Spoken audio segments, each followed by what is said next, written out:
Please stay tuned for these express headlines. Magandang hapon mula sa Salakot News Center at narito na ang express headlines sa oras na ito. Cargo truck, dump truck at motorsiklo nagbanggaan sa bayan ng Dato Odinsin, Suwat. Mga nasugatan dinala sa pagamutan.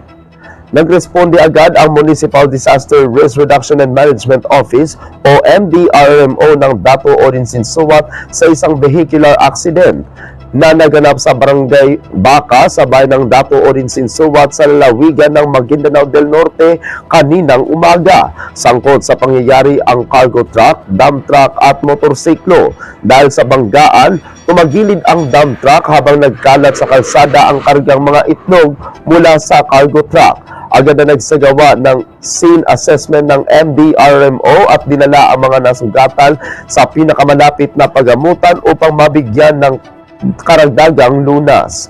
Nakipag-ugnayan din ang MDRMO sa Dato Odinsin, Suwat Municipal Police Station at iba pang kaukulang ahensya upang matiyak ang kaligtasan ng mga motorista at maibalik sa normal ang daloy ng trapiko sa lugar. Hindi naman agad isinapubliko ang bilang ng mga nasugatan at ang sanhi ng aksidente habang nagpapatuloy ang investigasyon ng mga otoridad.